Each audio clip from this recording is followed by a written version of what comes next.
All right, good afternoon and welcome to Community Resilience Workshop number 3. It has been a week. We're going to touch on that a little bit. Before we get into introductions and get started, want to just go over a few things so everybody's on the same page. This is virtual and has a virtual option and is being streamed live. So for the branch members who are right here and the panelists who are right here, first, thank you for being here. But when you speak, please hit the button on your microphone to turn the light from red to green. Make sure that you hold the mic close enough to you as you're speaking into it so the folks on Zoom can hear you. Branch members, as things pop into your head and you want to share with the panel or ask questions, please just come off mute and ask questions. Branch members who are joining us virtually, please drop questions into the chat. We'll be monitoring the chat so we can get those sorts of things to the panel for discussion. So we'll have the majority of this afternoon will be a facilitated conversation around some questions driving to solutions. So before I get any further into this, I want to, you okay, Dan? You want to get it out now or you want to wait till it's, should we just, you just want to wait? Okay, you'll wait, okay, great. All right, for those who haven't been here, anybody want to, no, I'm just teasing. So before we get started, any further into this conversation, we'll do some quick introductions. My name is John Romine. I'm part of the support team for the Recovery Task Force. I'm also part of the team here at Collaboratory. Hey, good afternoon, everyone. My name is Lee Mayfield. I'm with Haggerty Consulting. I'm our director of response and formerly lived in Southwest Florida for about 14 years, most recently as public safety emergency management director here about 2 years ago. So good to be here. It's the test. Yes, this is the test round. This is practice. To see if we actually can remember it. Colors. Yes, red, green means go. Good afternoon, everyone. I'm Linda Hafner. I'm the VP of United Way 211 in Lee County, serving Lee, Hendry, and Glades, and I'm sitting in for Janine Joy, our CEO today. Thank you. Good afternoon, everyone. I'm Julie Ferguson. I'm the executive director of the Cape Coral Caring Center, which is an emergency food pantry serving our residents for over 33 years. And helping people with all kinds of things, including food and other necessities. We were able to open during the hurricane and or after the hurricane and help many people in the community. Good afternoon. My name is Ariel Ganem. I'm the Assistant Director for the Florida Department of Health in Lee County. I am here on behalf of our Health Officer and Administrator, Angela Smith. Good afternoon, everyone. My name is Dr. Shadrika McIntosh. I'm the founder and owner of Sozo Wellness Pharmacy. We're located in the Dunbar community, right on MLK, and there to be accessible to underserved and vulnerable communities here in Southwest Florida. Good afternoon. Celeste Fournier with Lee County Emergency Management. Good afternoon, Paul DeSico, Deputy Director of the Public Safety Department for Lee County, also the EMS Chief, oversee the ambulance operations for the county. Good afternoon, everyone. My name is Dawn Bellamarch, and I am our System Director for Behavioral Health at Lee Health, helping serve our mental health and addiction needs for our patients in the community. I'm Tessa Lesage. I work here at Collaboratory. I'm a future maker, and I'm happy to be here to help support the facilitation of the panel. And I believe we have one panelist, Charmaine, who is on Zoom. So Charmaine, could you introduce yourself? Yes, good afternoon, everyone. I'm Charmaine Lopez. I'm with Humana Healthy Horizons. I'm a marketing engagement, community engagement professional. And basically what we do in our role is we work with community partners to address healthcare needs and promote better healthcare outcomes. Great, thank you. Thank you. So thank you to the panelists, and Tessa and Lee will touch on this during the facilitation, but we've got a lot to cover in limited amount of time. So, and we have a huge panel. So we really want to make sure that we get through as much as we can this afternoon. So real quick, I'm going to do a high-level overview of the Recovery Task Force for folks that may not know what it is. So Recovery Task Force is something that comes out It comes from the FEMA framework, and it happens in communities after disasters happen. Ours came out of the Lee County Board of County Commissioners. It's chaired by Commissioner Kevin Ruane.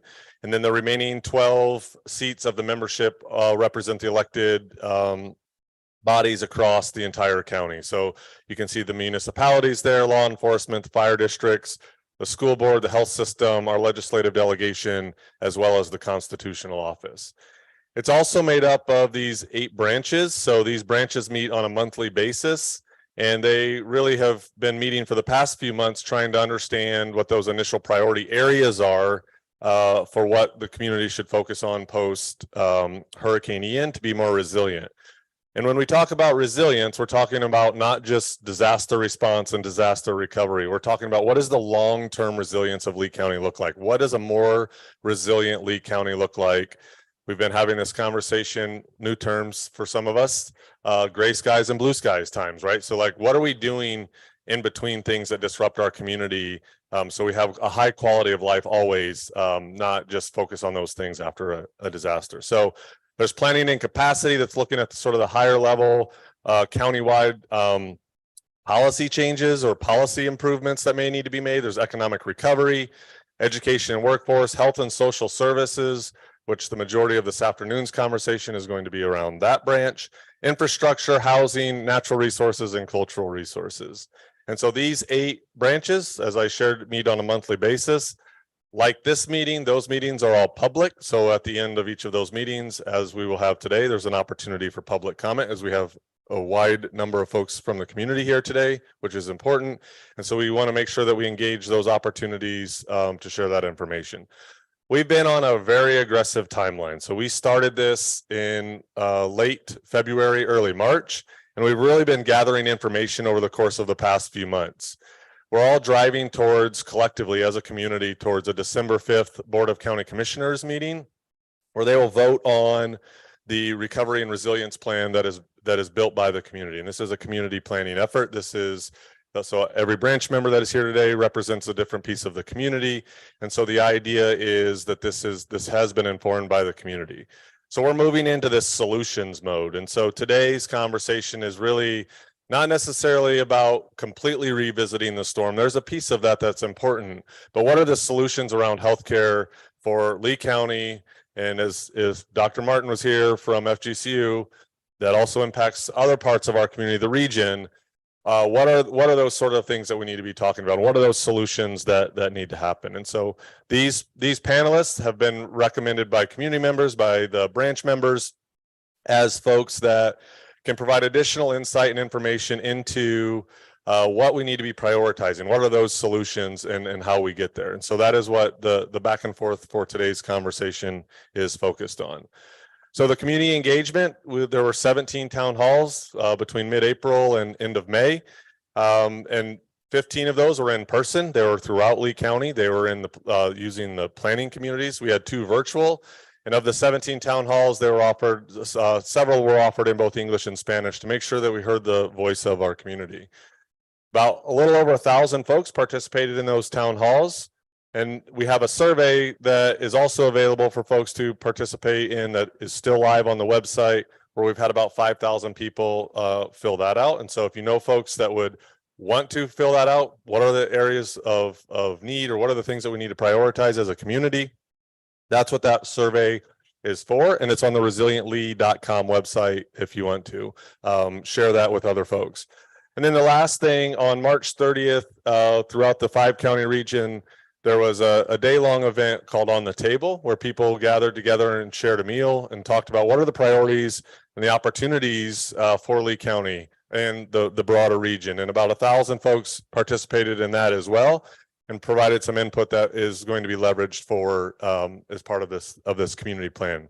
And I can't emphasize enough that this robust amount of community engagement still probably wasn't enough community engagement. And we really want this to be about the community and what the community sees as priorities, because this is about resilience for the long term. This isn't about just, responding to Hurricane Ian. For those of you that may not know, we're in hurricane season again. So we have to be thinking about these things on a regular basis. This week has been all about workshops. And so, and next week's all about branches. And then the following week is the recovery task force meeting. So on Monday, we started with critical infrastructure. So we were able to hit everything except for the power conversation, which will happen on June 21st at 2 o'clock right here. And so that'll be how do we make our power infrastructure more resilient? So that'll be that conversation. That is the only one that we aren't having this week. Yesterday was all about supporting business and workforce. Today is community resilience, and then tomorrow is all about housing. And so we also are recognizing and hearing throughout these workshops that all of these things are interconnected. And so some of the solutions, while we may talk about it in this workshop, it might be part of another workshop that already happened, or build upon initiatives that have been identified in other workshops. And that is the point of why we're doing this, to help both the branch members be informed of how we can continue to build these things, but also we can identify where there might be some gaps and challenges and opportunities. So with that, I'm going to turn it over to Lee. We're going to have a conversation today about access to healthcare. All right, thanks, John. As John mentioned, and I've said this a few times already today, there are a lot of really good things we do in Lee County, and you all are a part of that. There are a lot of networks, a lot of relationships that are solid, and that were made even more solid by Hurricane Ian and the coordination that went in there. I think what we wanted to do today was, of course, recognize all of that, but also talk about big ideas and focus on, what are our outcomes here? What are the solutions? Not just from a response perspective. A hurricane or any disaster response usually doesn't last too long, right? The recovery is really the grind almost. And that's what we're talking about today. And from a vulnerable population standpoint, what else could we be doing? If we have a perfect world and all the resources at our fingertips, what do we want to do to continue to support our vulnerable populations, both day to day and during disasters? The beauty of it is, if you help increase capacity on a daily basis, then the 1% chance you get a disaster, your capability is much better there as well. So I think that's I'll frame a very general question just to get people talking, and then myself and Tessa will be able to go back and forth a little bit on details. Yeah.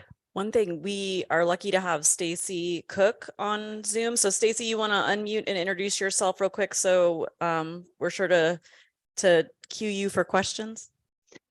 Yes, thank you, Tessa. Good afternoon to everybody.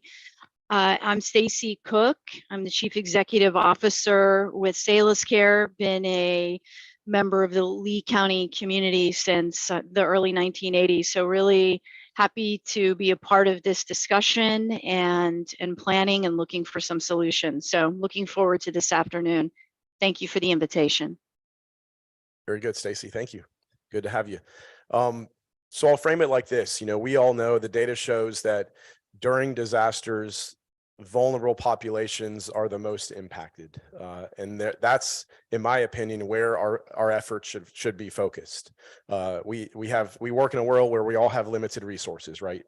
So focusing on those vulnerable populations, to me, is the foundation of our business in emergency management, and a lot of the businesses that you all work with. So I think the general question is, if we had a blank slate and could continue to improve on supporting vulnerable residents, and that's a broad term, I understand, what would we want? What would we ask for? What would we do? What would we request? All of these things, I think, are what we want to get into today. So I'll just frame that and let somebody jump in a perfect world, using maybe your lens or your perspective. What is needed to better support our vulnerable residents in Lee County? Should we maybe start with Stacy? She unmuted. Sure. Go ahead, Stacy. Hey, thank you. So the first thing that came to my mind in working with a vulnerable population is I work with my team, particularly with individuals with substance abuse and mental health diseases.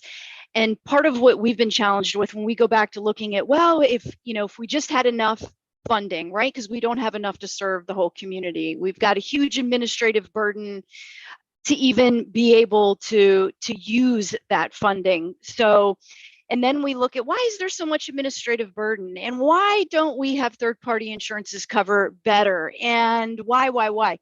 And something that we've discussed in another meeting is stigma. Stigma with our vulnerable populations, I'll speak to the one I work with, is incredible. it's been around, it continues to be around. And I think because of stigma, there's less funding for this population. There's less affordable housing for the people that serve this population. There's less coverage of insurance for this population. And it really comes back to stigma.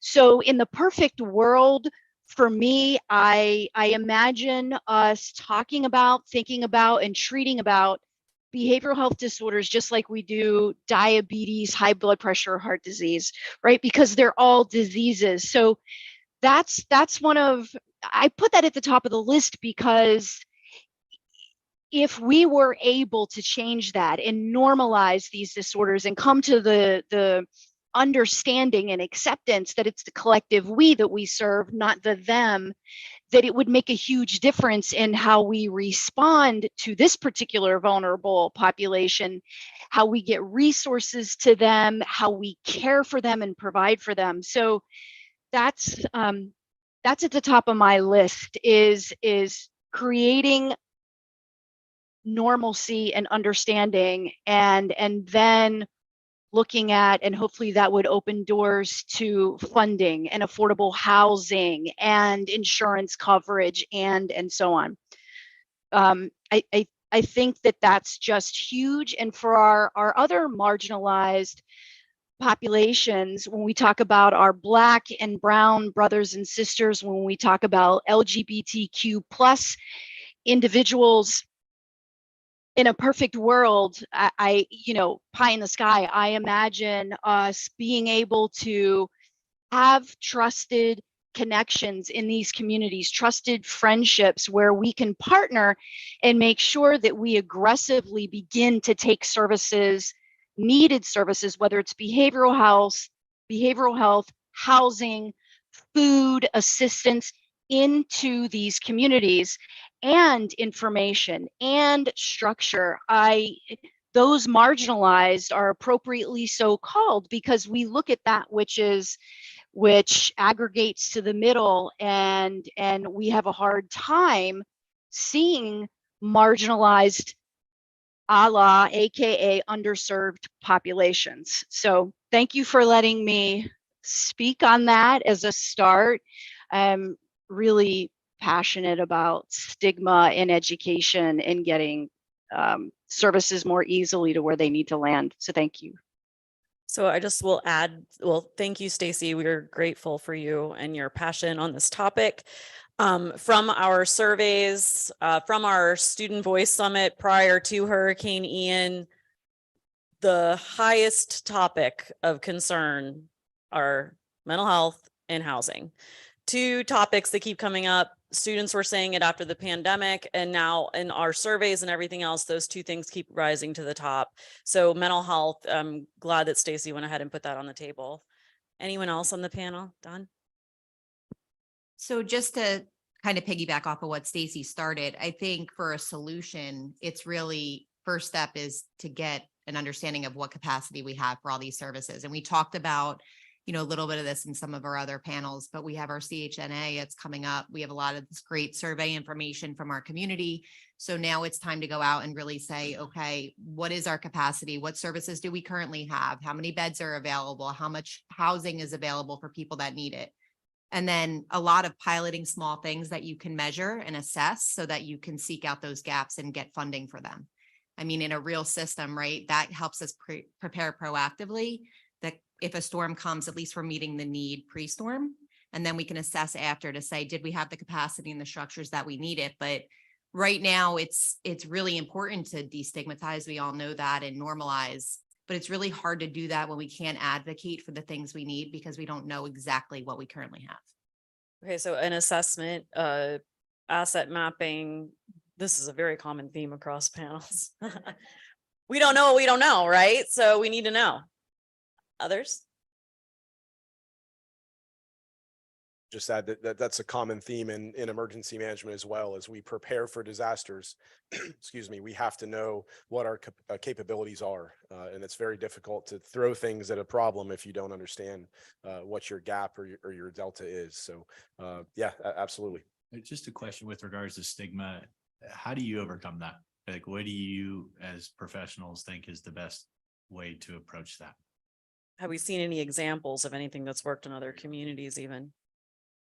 Yeah, that's a great question. And I think what we've been doing and is providing as much education as possible, taking advantage of media opportunities, whether it be print media, whether it's a television interview, getting into a magazine. But that really that doesn't do it. It on its own. It takes it's a multifaceted approach, and it also involves people in our community, those of us who are in positions of leadership, who might be looked up to, who can begin to participate in the narrative, that can begin to talk about whether it's sharing perhaps your own story, a family story, getting out there and getting in front and talking about the importance, and then they tell to people, and so on and so on. And I think that from when you look at it from a leadership perspective, there are those of us in this room, many of us, who can speak to behavioral health disorders and substance use disorders very smartly, openly, and normally. But when we look to other people who might be in the business environment, or maybe even others in healthcare and human services, and so on, down to Joe Public, we have a lot of work to do. So I think it is a lot of education, and it's not just talking about the disease, it's telling the stories behind it, and how helping others to understand through storytelling and that narrative, how that affects not just the homeless person on the street, but how it affects us as a community, as a business, as a family, as a healthcare community. So it's narratives, it's storytelling, it's getting leadership to step up and hitting those very important pieces of the community to fan that message out. You know, stigma's been around for how long? We can go back 100 years ago and see how some of these disorders and diseases and homeless folks were treated. Yes, we've come a long way, but we still have a ways to go, and it really is a collective effort to be able to begin to shatter or continue to shatter stigma. Sure. Thanks, Stacy. That valid points there. I think the education piece is key. You know, we earlier in the sessions today, we had different segments of discussions, you know, mental health there. I think maybe another one I'll introduce is, you know, it's no, everyone knows that we have a large aging population in Southwest Florida. When you think about vulnerable populations, and we've seen data on this across different disasters, not just hurricanes, they are the most heavily impacted, or one of those common groups. I'm curious if any people on the panel here have any ideas or thoughts on how we can better support. I know there's a lot of support mechanisms out there in our community for seniors now, but specific to that population, any ideas on what we could be doing more, both maybe during disasters or on regular days, because I think they connect directly.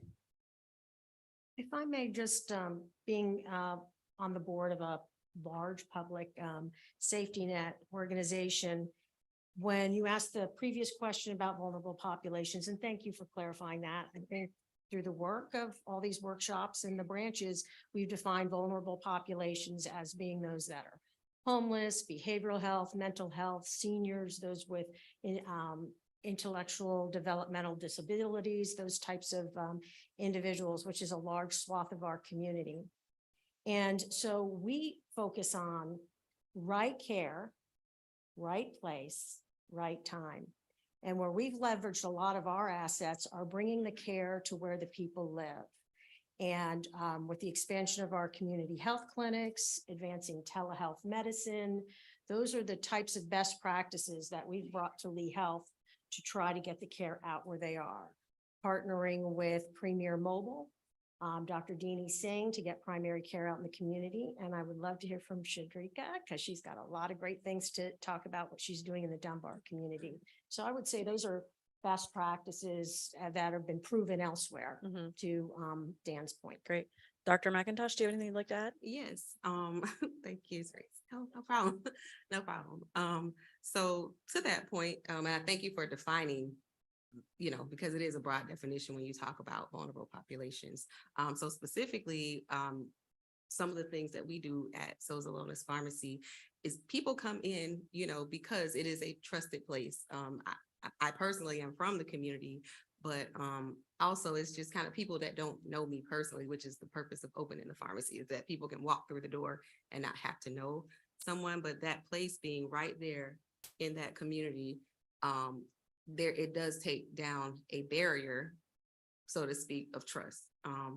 Someone that looks like me, someone that understands culturally, some of the stigmas, because there's mental health stigma. There is, you know, we opened right in the middle of COVID. So then you got, you know, just the stigma as it is just about healthcare in general and trusting people in healthcare. So having people that, you know, are comfortable, you know, people that people seeking care would be comfortable with. And that's not always about how you look either. That's just one piece of it. So I think just being sensitive to that and understanding how important it is to take that barrier down. But also just making sure that there are resources for practitioners that may not always have the background, may not have the funding. They have a heart for this type of work, but don't have the resources to get out there in the community to be able to provide to those communities. So those are just a couple of thoughts that I have. So I'm hearing access, like proximity, and then also making sure that people feel welcome and whatever that means in the neighborhood or community or the group that you're working in. I'm sorry, you referenced limited resources. What are the limited resources that you have right now? Well, for me, I would say when I wanted to open that pharmacy, you know, it took some years to just kind of try to figure out, you know, what does that look like? I didn't have anybody generationally that had done that before. So it was a lot of background work to figure out what does it take to do that? What do the finances look like to do that? Who are the community partners out here that I can, you know, reach out to for support, not only support, but as referral sources as well, so that, you know, we can work together to do that. So, I mean, an example of a program is something like the Collaboratory was doing, impact investment, and what Dan and Lee Ford are working on, those types of things to support those businesses, those nonprofits, and those for-profit businesses that are coming into our community and would like to serve these vulnerable populations. Sorry, I'm gonna keep it going. As far as efficiencies, I mean, Lee Health is a large organization. I'm sure there's elements within Lee Health that are inefficient, expensive, and not productive. Winning points over here left and right. There aren't any in my business either, so my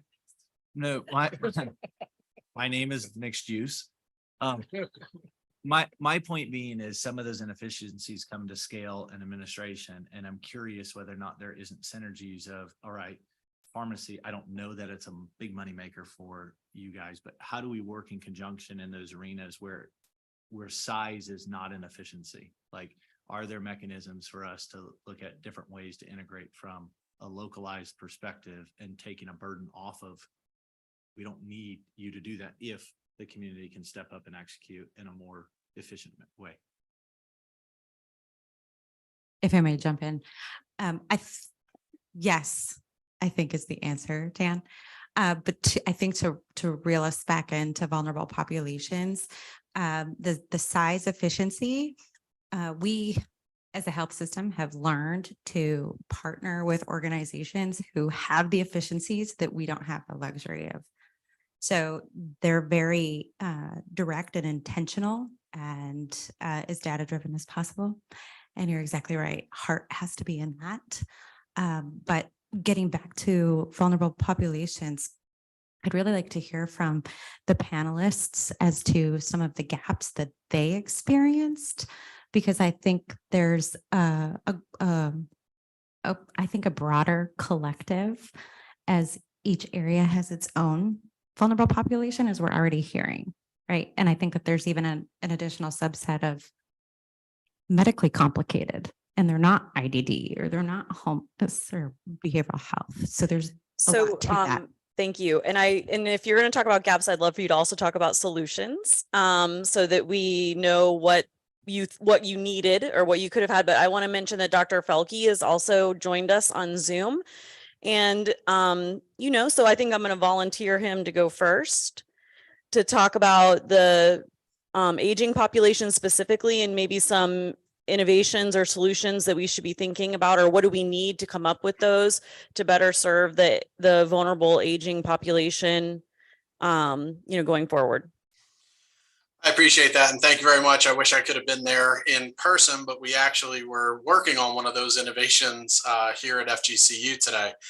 So I know a lot of individuals. For those who may not be familiar, I'm the Associate Dean for Academics in the Marab College of Health and Human Services here at FGCU, but it was also recently named as the Executive Director of our new Institute on Positive Aging here at FGCU. And the Institute on Positive Aging is exactly somewhat of a response to the lack of what we've heard over the years. As I'm always quick to say, I'm not a gerontologist. I came into that realm through a study of older adults back in 2012, which was the first thing I did when I came to FGCU. And at the time, people were telling me that public transportation access was the major issue for older adults. But then when we spoke with older adults, we heard that that wasn't the major issue. It was social isolation. It was food insecurity. It was affordable housing and right sizing of that housing that was really at issue. And so over the years, in conducting a lot of different focus groups and community needs assessments, we've really tried to hone in on what can work there. And the Institute is really kind of now the offshoot of that work.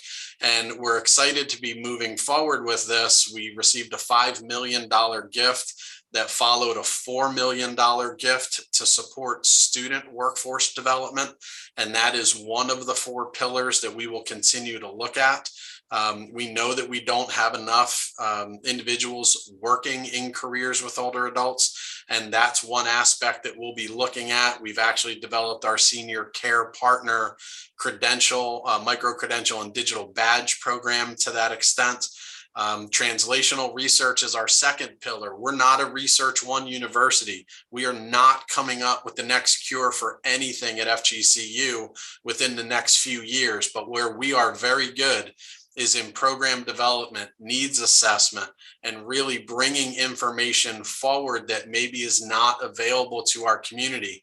And the ability to connect with our colleagues at universities around the country where this work is being done.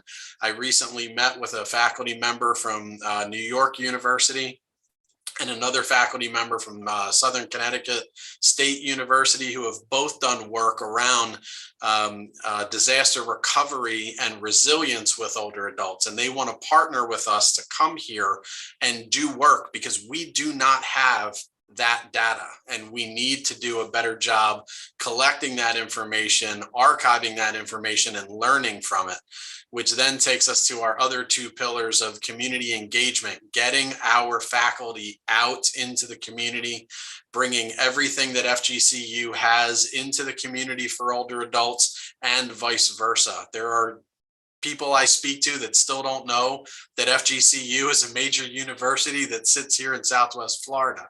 And I'm hoping the Institute is one element through which we can change that fact.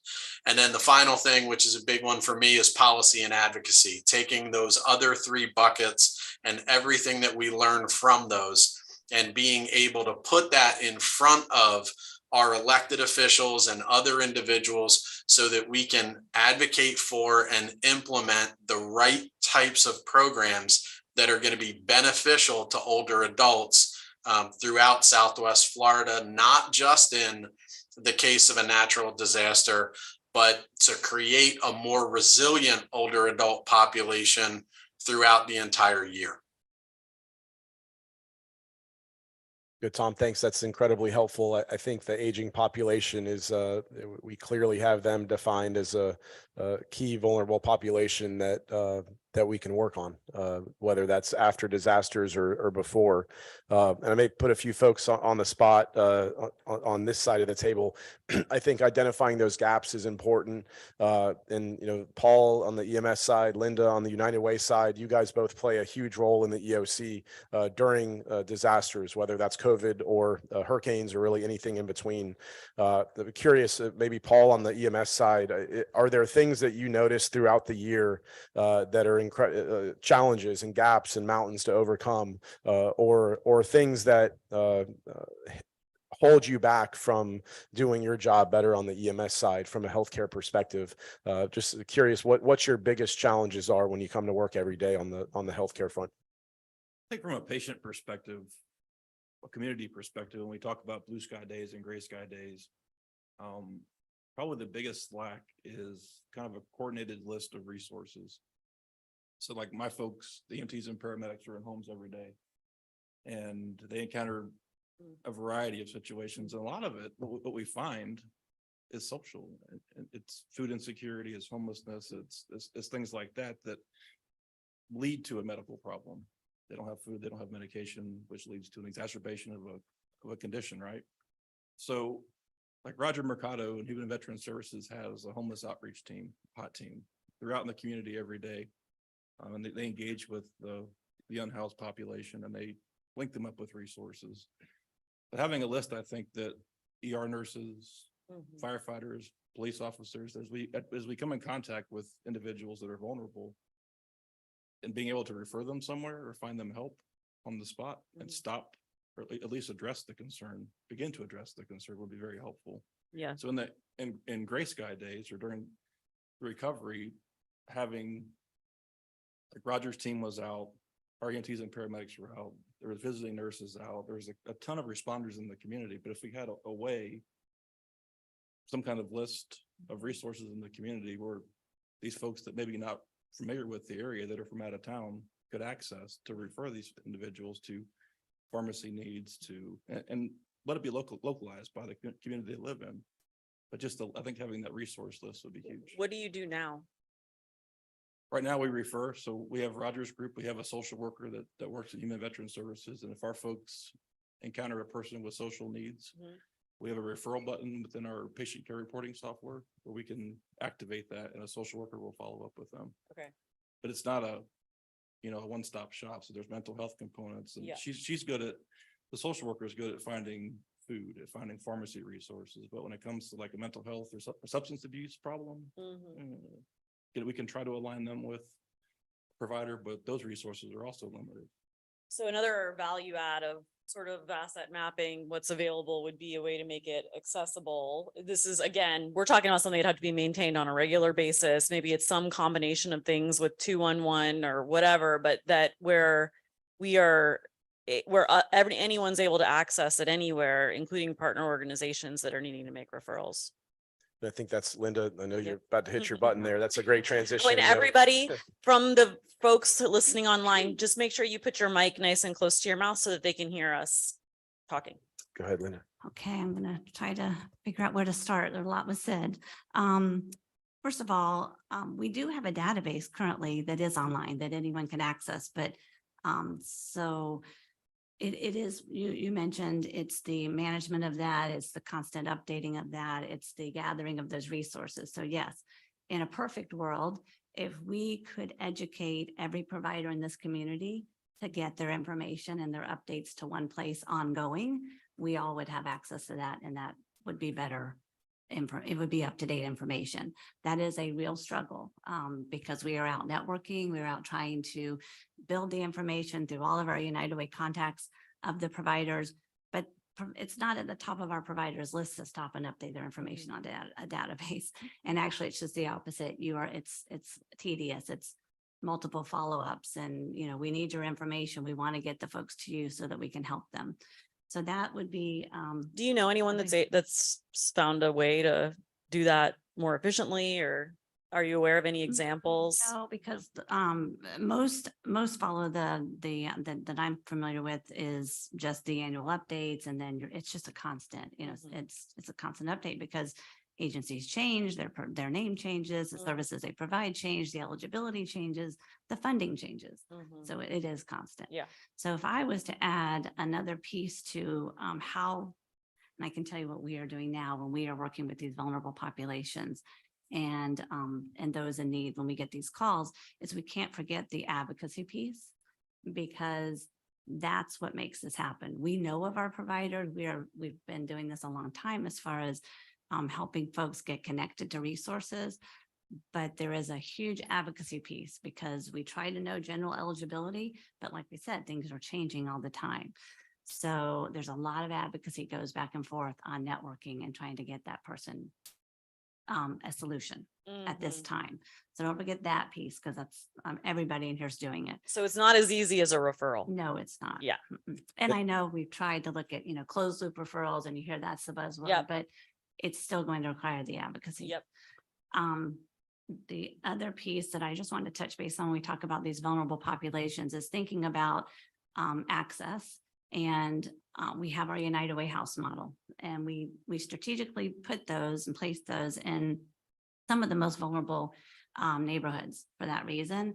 And so when we are providing resources, we know that if that person is challenged with accessing resources and we can share that location, there's a trust that's already been established with those houses, because it's multiple providers in there. It's not just United Way. It's not just Lee Health.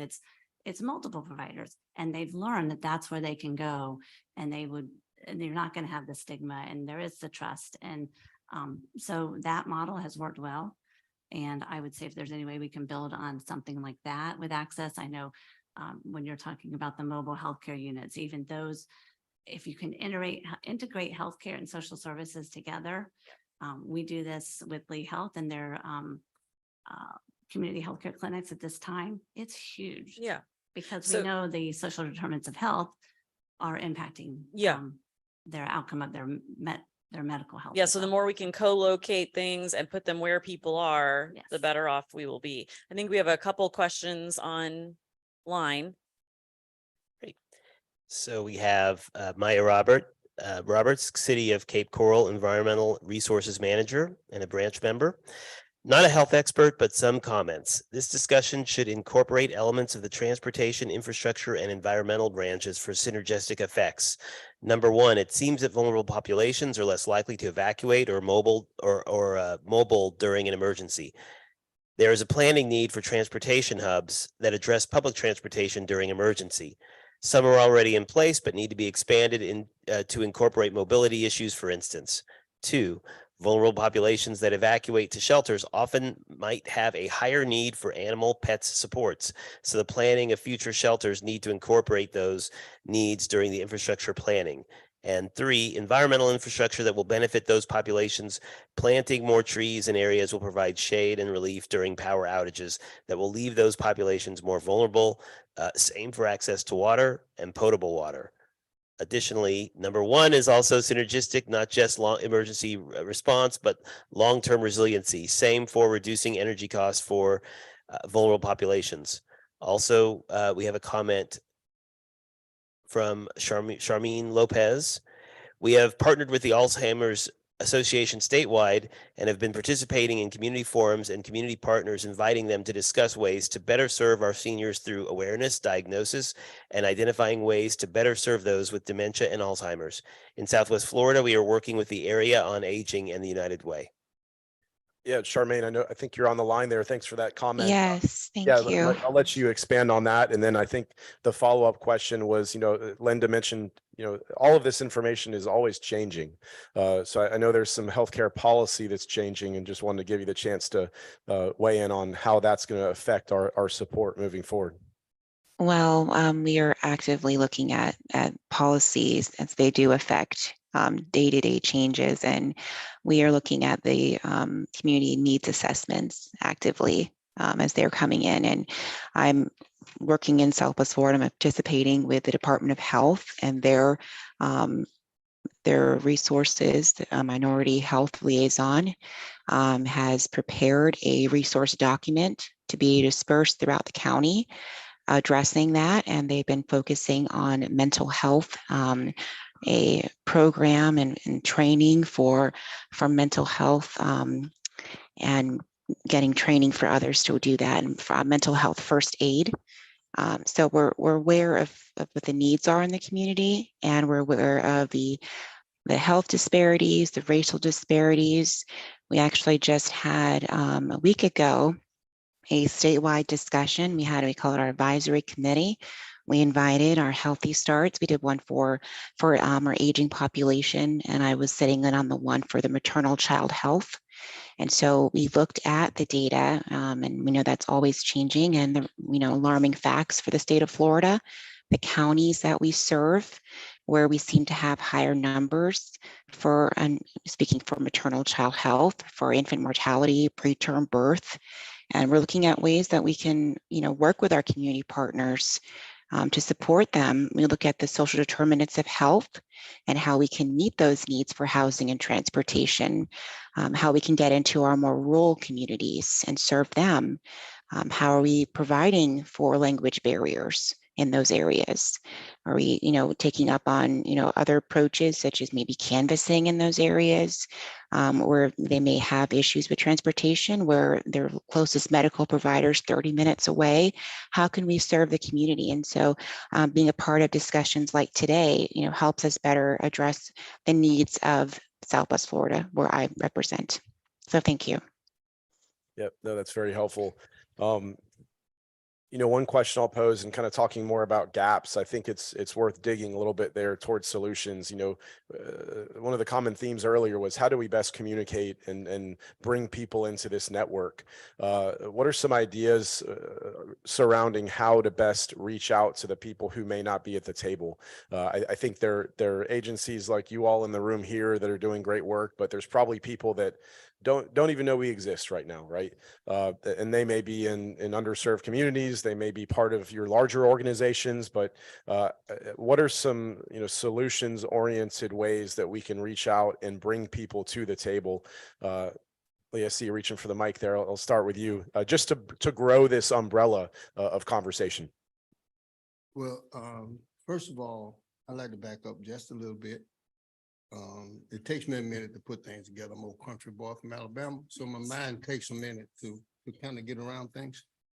In a former life, I worked for the Collier County Mental Health Clinic, which is now David Lawrence.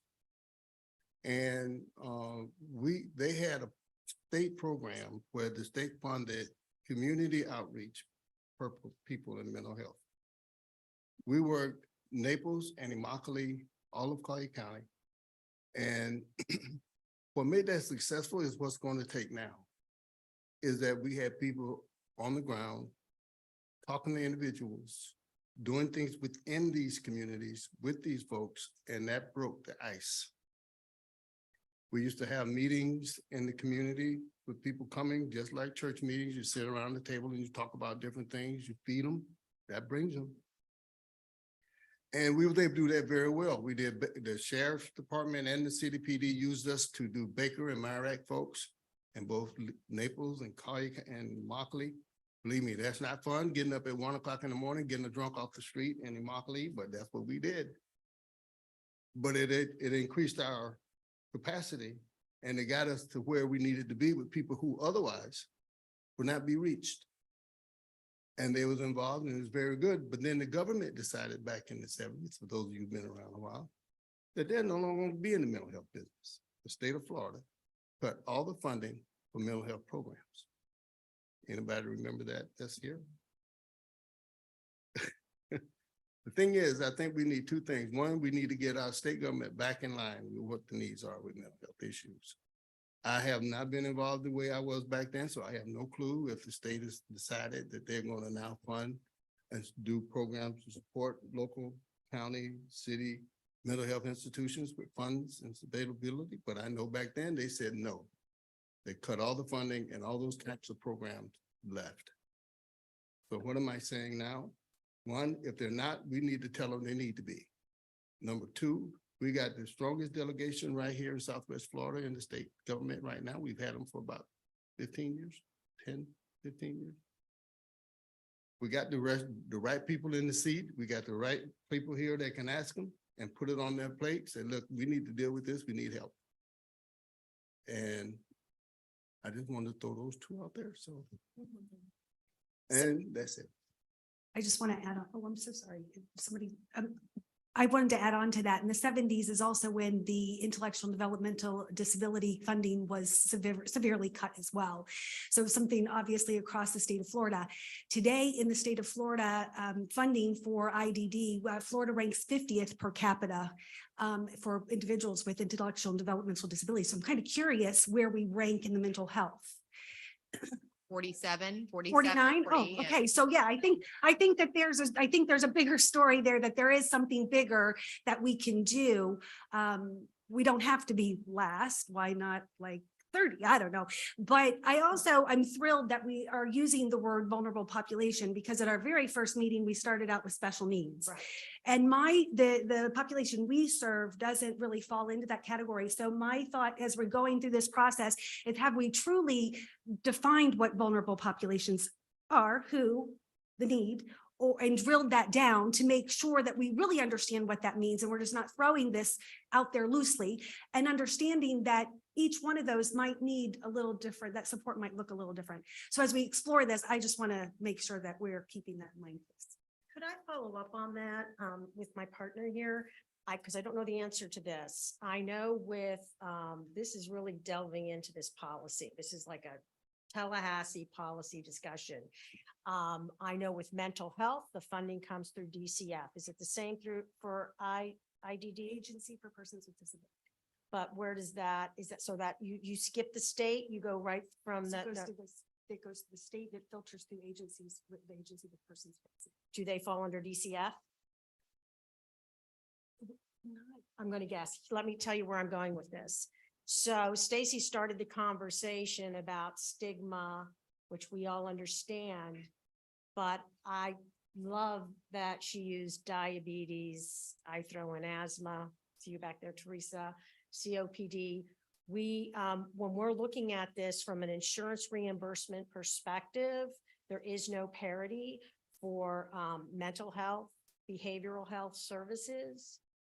The late Fred Sheriff, for those of you that recall who Fred is or was, an amazing man, his argument always was, we put mental health, behavioral health under Department of Children and Families because it's seen as a social issue instead of it being under the Department of Health, where really that is where mental health belongs. It is an illness of the brain that leads to behavioral health issues. So Lee, to your point, if we had the policies coming out of the right space, maybe we could get the Humana partners, it's all about the funders.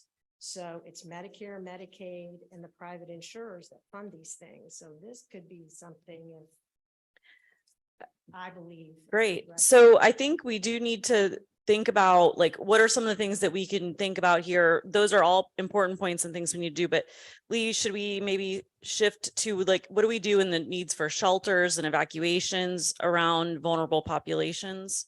Sure. There's a long history of conversations on sheltering both general population and special needs, which are, terms that we can probably have a discussion on. Some of those are ironed out in state plans and local plans, but I think it's worthy of we've had recent experience with Hurricane Irma, where Lee County sheltered an incredible amount of people, 35,000 people over the course of less than a week. And then Hurricane Ian as well, large scale evacuation. That is one of the most challenging things local government does is shelter vulnerable residents. So I'm curious if anyone wants to kick off that conversation and maybe talk about it from your perspective. Are the people that you're working with going to shelters? Are they aware? Do they know what to do when the county makes evacuation orders? And how can we better support, again, that broad term vulnerable populations during disasters? So just a couple quick comments. I'm looking back at item number 1 here on our list. And there's a couple of things I wanted to add regarding shelters. I think keeping residents local is very, very important. We still have healthcare facilities that are not open. Their residents are spread across the state. It's tough for that workforce that was depending on those jobs. It's tough for the residents not being here, the family members, et cetera. It also says relying less on schools. I would add hospitals as well. They do not need to be the dumping ground for individuals or because of poor planning, that's where they're headed because they need the help. Hospitals there to assist in those types of emergencies. But I think it's better planning and really understanding where individuals are going and making sure that there might need to be some facilities built or strengthened or hardened to be able to handle that. I think also with these shelters, finding organizations to partner with to provide some of those healthcare needs, whether it be pharmacy, whether it be DME equipment, whether it be just having a doctor there to, assess, so that maybe things could be handled there instead of then trying to get back out on the roads and send someone to the hospital when there's a situation. There's a lot of anxiety, a lot of just issues and challenges during the storm when caring for that population. So just a couple comments I wanted to add to that first section. Great. And I think we still need to figure out that list of facilities that are Yeah. out there or places that might be good alternatives that we could look to now to harden in a way that we could keep everybody here. Absolutely. Great points. Thank you. Lee, do you have any examples of places that have done a good job in sort of shifting maybe the usual way of doing business around this issue? Sure. Yeah. I mean, evacuations are notoriously difficult, especially in Southwest Florida. Not all areas are created equal when it comes to evacuations. We have an incredible storm surge vulnerability as we saw during Ian. So making those decisions is very difficult, both for residents and for decision makers and for people in the room here, I'm sure. I think one thing that is worthy of saying is, and you said it, keep people local and let's try to walk the fine line between under evacuating and over evacuating. You said it. I mean, if we evacuate people out of this area or out of the state, many of them are not coming back. And that's a challenge in a number of ways. So that's one. I think limiting our evacuations just to the people who need to leave, right? We don't need to evacuate the entire county in most circumstances. We need to evacuate vulnerable areas based on science and based on past history and what we know in our community. So I think that's one. The second point is when we do evacuate, who's leaving and where are they going? And really, we need to reinforce that not everyone needs to go. We evacuate primarily for storm surge in Florida. We don't really evacuate for wind unless you live in a mobile home or a structure that is unsafe. So if you're not vulnerable to storm surge, for the most part, you can stay put. But we do have, of course, vulnerable residents who, if they lose power, then they have challenges. So there are subsets of people who have to evacuate for wind. But the water is really the risk. That's what's associated with the loss of life in these big events. It's not wind. So I think most communities understand that now, and we're trying to be more precise with those evacuations. So that's a second point. I think the third point is really when people get to shelters, what is our capacity to handle the issues that they bring to us? Lee County over the past decade plus has spent time, energy figuring out how to best do that with limited resources, in my opinion. So I think there's investments that can be made there. We can open up that umbrella a little bit more to account for populations that maybe we haven't considered in the past.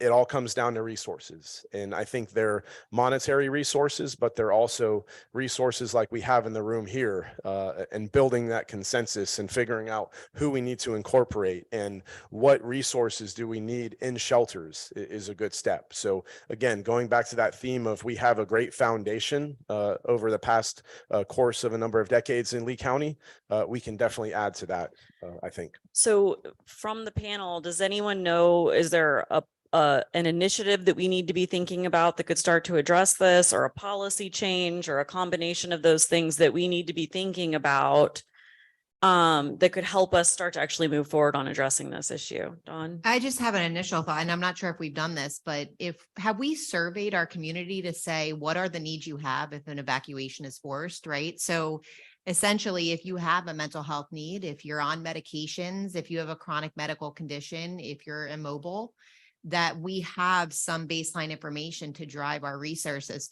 to instead of essentially having to react after the fact because now we've seen it. It might be important to do something like that because we can build the resource to the need as compared to coming in, after the game is over and building.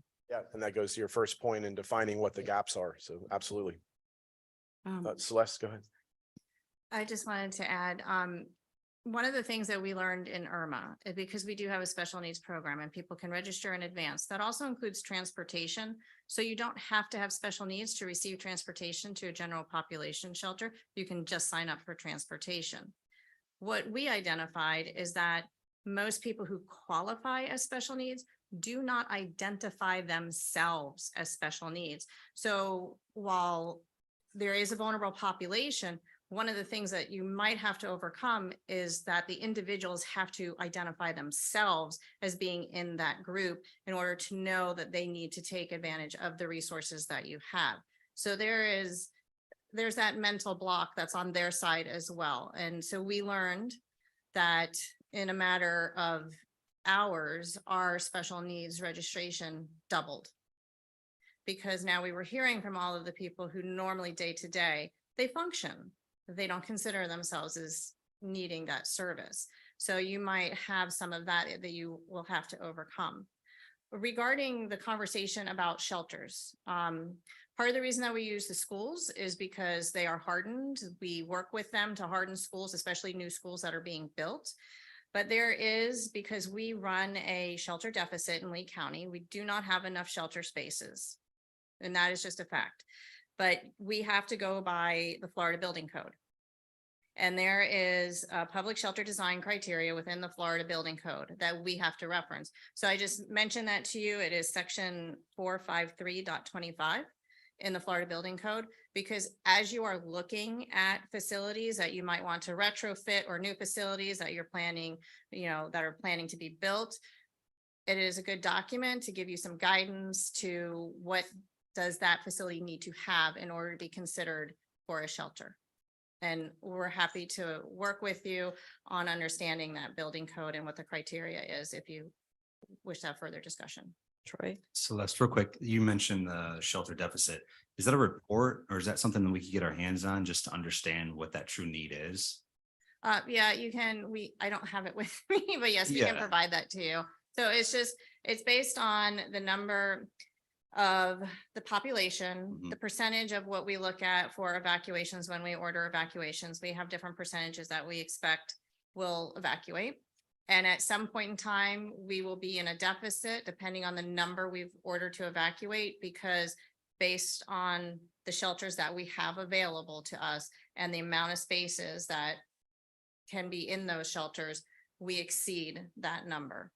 So, and there's some areas where there could be potentially growth, but we haven't gotten to them yet. We haven't gotten those areas. When you ran the shelters, from just a capacity perspective, you mentioned some numbers, but did we have more folks go to the shelters during Irma versus Ian?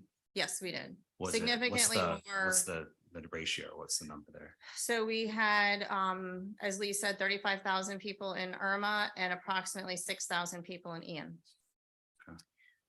So from a vulnerable population, individuals with intellectual and developmental disabilities, as a provider, we're required to have them register for special needs shelter every single year.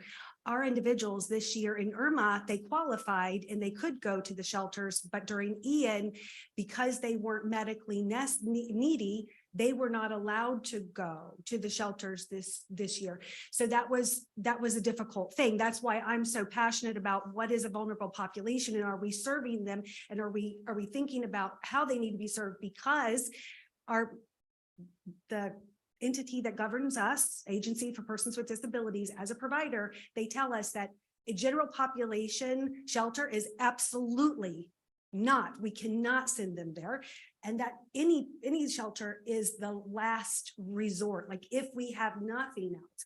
So there is a huge population that is going to fall into that category. From an APD standpoint, in Lee County, we have 1,700 people who have applied or receiving waiver services, but there's thousands more that have never even applied. So it's a big population. So we need to find a way.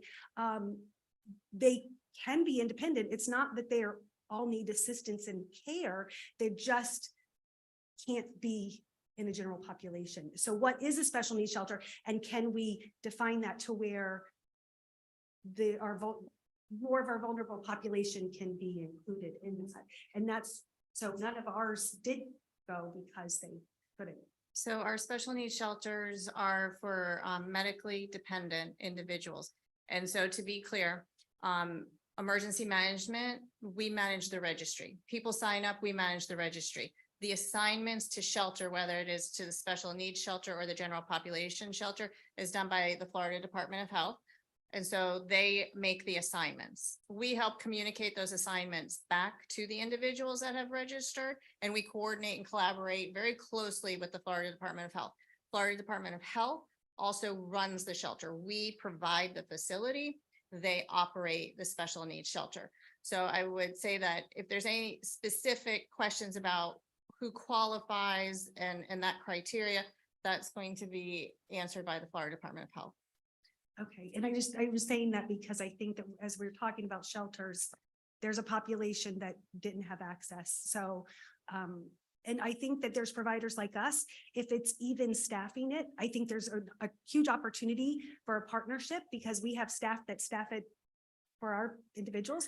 So if we need professionals who are willing to do that, I think there's a lot of them out there who would, if that becomes a roadblock. So this is an interesting solution, pairing the folks that are already serving vulnerable populations with shelters and processes for evacuation. Should we maybe explore that? Any other ideas in that area?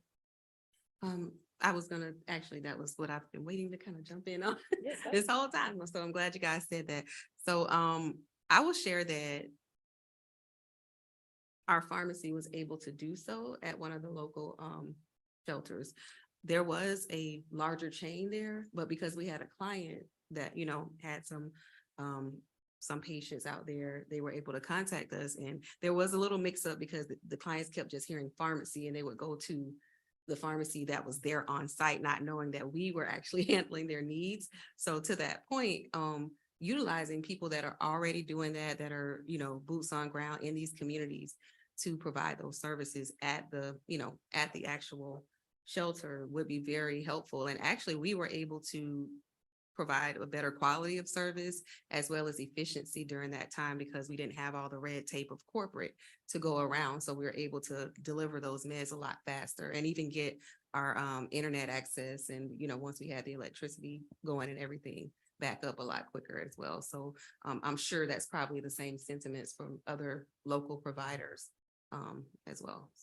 Are there any key nonprofit partners that we should be thinking about, or assisted living facilities, senior living facilities that we should be thinking about in terms of hardening their buildings, making it so people can shelter in place, new permitting processes, new codes around what buildings have to, you know, what their strength has to be if they're serving a vulnerable population? Yeah, I'll jump in there. Go ahead. Can we hear from Department of Health on this? Thank you. Hi, yes, I thank you so much. You know, you make a great point when there is this population who may not be eligible for the special needs shelter. However, as you mentioned, they're also the Gen Pop shelter is not a good fit for them. So I think, you know, partnering with nonprofits, identifying solutions to where we have a place for this population to go is extremely important. I will say I was not in this chair during Ian. I'm new in this role, but I'll definitely bring this feedback, of course, to our health officer and you know, let her know exactly the conversations we're having here. I think it's extremely important. May I follow up with Department of Health? So am I to understand, because I was involved right from day one, right? So Hurricane Ian, Director of the Lee County Homeless Coalition, also do my Lee Health piece. So I found myself out there at the field hospital and fielding calls from people that were referred either to Gen Pop or to the special needs field hospital. I didn't even like using the term field hospital. I think that was a misnomer. We probably shouldn't use that term because it was not a hospital. And there was a lot of back and forth for these vulnerable populations and the anxiety, the stress, the physical burden on their bodies. And then who directs that flow? How does that happen? And have we looked at any inventory of outcomes as to how that was managed? Let's hope we never have to have one of those field hospitals again, but are we looking at how that rolled out? We are, I mean, there were so many lessons learned from Ian for our agency, and we are looking at that. Absolutely. We are completely revamping the special needs shelter operations and the trainings. That's part of the reason why our health officer Angela is not here right now, is because she is partaking in those discussions currently. So absolutely, we definitely have, we recognize that there are lessons learned, and there is work to be done for the next activation. Is there an ability to impact the vernacular so that we could change the name from special needs? So, and the special needs shelter, that's part of statute. So that is something that I don't believe that we would be able to do, because it is something that is in statute. But again, that is some, advocacy and policy change. Yeah. Is it possible that that could just be operationalized on the inside, like clinical lingo, and we speak openly with the community with education and outreach to reduce stigma, as we know so many don't identify themselves as such? That is an excellent idea. And I think that's definitely something that that's a good takeaway, and we can definitely do that, because yeah, absolutely. I agree that special needs shelter, special needs is not, it doesn't encompass exactly what the shelter is and what the purpose is. So absolutely. I think that's a great point. I will add that after Ian, we did start to change how we addressed that, and we no longer just call it special needs, we call it special medical needs. So that the emphasis is on the understanding that these are individuals that require medical assistance.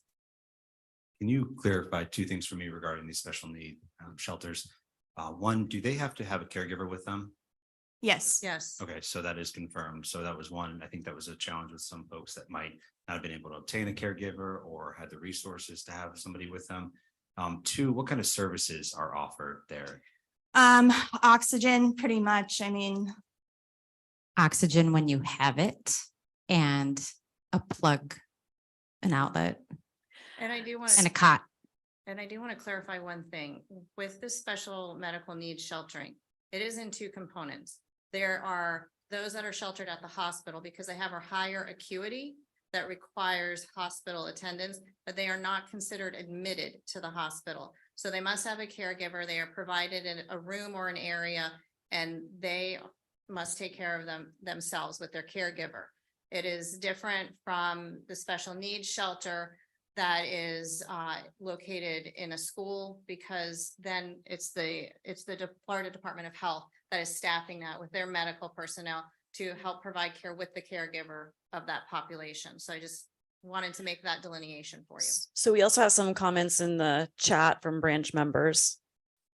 Sure.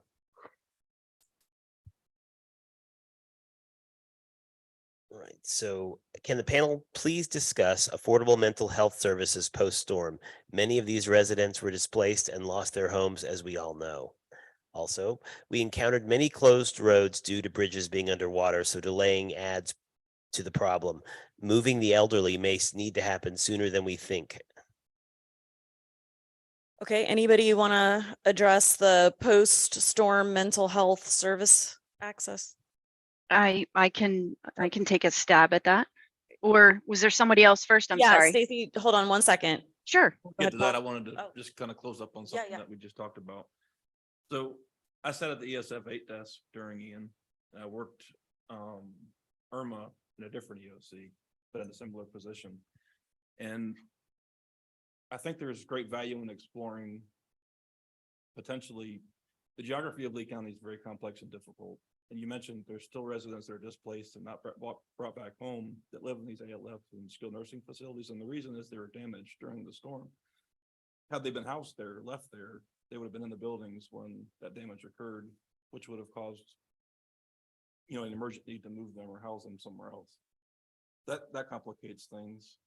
What also complicated things for those that stayed that weren't in evacuation zones was the loss of water, the loss of power, generator malfunctions, generators out of fuel, not being able to get propane. And there were residents that were left in these nursing homes that were up to 300 people that went without air conditioning in a hot building for days before propane could be delivered to restore power to the facility. So it's difficult, like with Ian, and if the eyewall had shifted to the northwest just like a mile, instead of Fort Myers Beach, it would have been Iona and Cape that got it, the storm surge. So trying to keep folks local and predict where that surge is going to go is very difficult. And it's kind of like rolling the dice and guessing, because it did turn at the last minute. So I think like for the vulnerable populations, there's probably a lot of merits. If a storm that bad comes here again, the emphasis shouldn't be like, maybe it's the eastern part of the county where we could house people, but maybe it's a meeting point and partnering with a county or an organization on the other coast that's not affected, where we can bring folks, but then have a place to bring them back and kind of rehouse them as it's safe to do so. I have a lot of anxiety because taking those calls at the SF8 desk, it was hard to, like during the storm, like, hey, the roof is caving in. I've got people in the cafeteria. There's water coming in the building. It's hard to, like, why did you stay? Well, we weren't in an evacuation zone. Yeah. And I wanted to add to that because on blue sky days, I deal with the healthcare facilities and their emergency planning. As soon as it becomes a little gray, I take all of those facilities and I go, here, Paul, they are now yours. And he deals with them. So one of the things, because you had started to ask the question about using assisted living facilities and nursing homes for sheltering. And I will tell you that I don't believe that that's a very good option because of a multitude of reasons. These facilities are regulated. They have requirements with their emergency planning. They are required to have emergency plans for evacuation. If they are ordered to evacuate or in an area that is under evacuation, they are supposed to follow those procedures. Now, they also have to have generators to provide cool air. Okay, and that happened after Irma. So what that does though, is it also limits the capacity of that facility to accept others in because they have to have the same space requirements like we would have in a shelter of 20 square feet to 30 square feet per person. So I think that it would be putting undue pressure on those facilities to expect them to accept in what I would call independent living vulnerable population members. You would have to make that agreement with the facility to do that. And I don't know that you would have any facilities that would have that capacity to do it. And also too, because as Paul says, our biggest stress, because I worry with him, even though I'm in a different section at the time, is I want their plans to work. I want them to follow through on them. And I want their residents to be safe. If they have to evacuate, they need to do it. And we want to make sure it's good outcomes. So for vulnerable populations, there may be ways of moving them more inland because our philosophy is run from the water, hide from the wind. You don't have to go hundreds of miles, you can go tens of miles. But part of that is we would have to have more facilities in the eastern part of the county. And I understand it's a coastal county. Everybody wants to see the beach. So a lot of the building happens more towards the coast. And it's not to say that the facilities did a bad job that stayed. I mean, we worked a lot of miracles, I think, during the impact of Ian and during the aftermath with getting fuel to certain places and rushing propane deliveries and actually providing generators to facilities where theirs failed mechanically for, you know, they were compliant all year long. They did their tests, they had their logs, but something happened during the storm or like a fuel pump broke or something and that left them without power. So it's just a very complex, like when you have hundreds of people in a building and you go through an event where like the power was out for I think 5 days in some places. It's just very difficult to manage that. And then the utility system, the water, you name it. So Paul, thank you for all you've done. And we've been in debrief meetings over at the Cape and appreciate all your thoughtfulness. But to dovetail off of what Troy was saying, because this came up in our branch, you know, believe it or not, it now costs over $2 million to build one hospital bed. So that's an expensive shelter bed. Just think about that for a little bit. So in this particular storm, we had to evacuate 2 of our 5 hospitals, 15 minutes from evacuating Cape Coral Hospital. So using hospital beds as a shelter for our most vulnerable populations, maybe not the best option. In a previous workshop, Dr. Martin, we were all talking about the big property out east. And he was saying, you know, what about doing something out there? So it's just about putting all options out there. We're being tasked to say, what's the best, like, ask for the moon in the sky. That's what I'm going for here. Ask Yeah, for so resilience. What does I'm- that look like? So Lee, I'm curious, any examples from elsewhere? I mean, we have a desire we've been asked to talk about whether we can take shelters out of schools, whether we can not putting so much pressure on the healthcare system. Like, what are some options that we might be thinking of? Sure. And I know this kind of circumvents the question a little bit, and then I'll answer it more directly, but I think there's still an education piece that the majority of our public is missing. They see a big hurricane coming and they want to hightail it and head for the hills. And that's not always the best thing. You put people on the road, you know, to use the, contraflow old example, they don't call it anymore, but whenever you reroute roads backwards, it's incredibly dangerous. And whenever you put medically fragile people on the road, even if it's 10 miles, it's dangerous. So I think we really have to step back and reevaluate why we're moving people, unless we need to, of course. You're not going to risk, you make judgment calls as best you can, and you're making these calls with imprecise information that's going to change in 15 minutes, right? So I think that's the challenge. You never go to bed thinking, hey, I know I made the right decision, everything's going to be perfect. So there's some risk involved there, but I think we have to continue to educate the public to control your own destiny to the extent you can. And if you can't, and you're vulnerable, that's where we come in and support. Stephanie, you've been wanting to talk, I know. Very patient. Go ahead.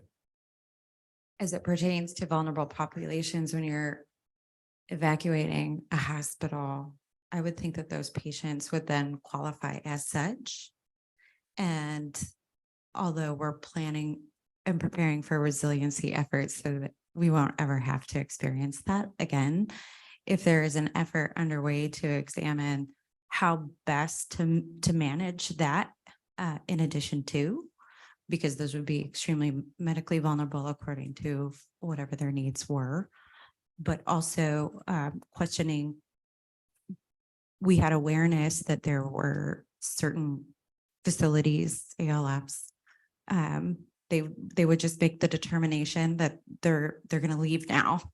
And whether or not there was a plan ahead of time, they load a bus and they drop them off wherever, the ED or a shelter or the wrong shelter. Or so what solutions exist from DOH or emergency management for capturing that and creating a more defined intentional plan, especially as I imagine we're going to be doing an awful lot of asset mapping. We're going to have more maps than anywhere. And I know And distribution and Yeah. reorganization of how we can Sure. better support each other. And I sat in the hallway with Celeste for a number of years and would see day after day her stakeholders at these facilities come in and sit down face to face in an effort to develop those plans. So when those circumstances happen, to put it nicely, not ideal, right? That's not how the system should work. And you go through that planning process so you don't wind up in that spot, and you don't kind of take that easy solution out to own your own destiny. And if there shortfalls there and there's gaps, of course, we know that's going to happen. And that's the role of the EOC to come in there and support. It's a very challenging situation when you have limited resources. And this is where I think the funding piece comes in. We can do more if we have additional resources to plan and account for that. And I'll also say, I know we talked about the definition of special needs in statute. Just to use that example, I wouldn't limit yourself to say, well, that's just in statute, so we're stuck with how that is. I mean, you guys, in my opinion, have a microphone, literally and figuratively, on this. Ian was the worst event Florida's ever experienced from a hurricane perspective. And if it's not you all to recommend those changes, I don't know who it's going to be. So I wouldn't limit yourself to how things are currently defined. A lot of this was set decades ago. So there's probably value in re-looking at some of these terms and making those maybe part of formal recommendations as you all go down the road here. Thank you. I'm about bad as Stephanie. I'm sitting here leaning, trying to get them. See, I'm not standing back far enough to see you. There you go, buddy. I got you. I'll step back. We have two discussions really going on here. One is operational and one is policy driven. And you made the point, I want to make it earlier, but you made the point, is that every city and the county, all of them every year, and they go through a budgeting process, and they have capital improvement projects, and they set budgets up for them that's going to be planned in the future. The county had before Ian over $1 billion capital improvement budget. And I think that a policy should be done where if they build any facility in Lee County, is it built to the capacity where it could be used in the case of an emergency? They can do that by policy. It's their money, it's your money, and they're building these buildings and they're doing these facilities. If a parking garage is being built somewhere, my dear friend, Dr. Martin, can this parking garage be used as an emergency situation for parking or living or housing or whatever, or staging?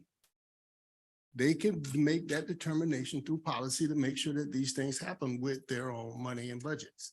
That don't happen if somebody don't say we need these. It don't happen if somebody don't come up and say we need to make this happen. And just like he just said, you all are in this room for the purposes of telling them what we need to do going forward. And I think this is a good place to start that voice.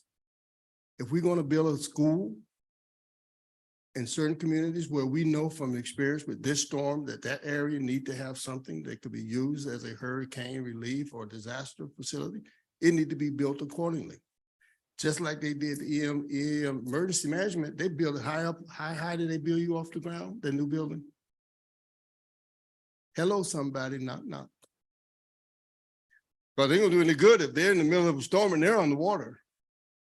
So this stuff needs to be put in policy. That needs to be done. And those ideas need to come from this group and others that's in this process saying, hey, we got a capital improvement budget. We need to make sure that if you're doing facilities in Lehigh Acres or Cape Coral or Fort Myers or wherever, you need to determine whether or not that facility could be used for emergency or disaster needs, whatever. And that need to be determined first before you go forward. Then you put your numbers together. What is it going to take to make that happen? And another thing, you can also tell them to add money in their budgets to incentivize other groups to do the same thing. I noticed a number of you made comments about elderly facilities that's already in place and they could do this, they could do that. Well, they ain't gonna do it out their own budget. Or most of them don't have it. But if they're going to provide a public service, then the rest of us need to figure out a way to incentivize them doing it. And we can help them do the retrofitting if necessary. I'm just talking now. I don't even have a vote. These are initiatives. You got a microphone. I got a microphone. But that's what needs to, I think, just lead forward. I'm a country boy from Alabama now, so take me a minute.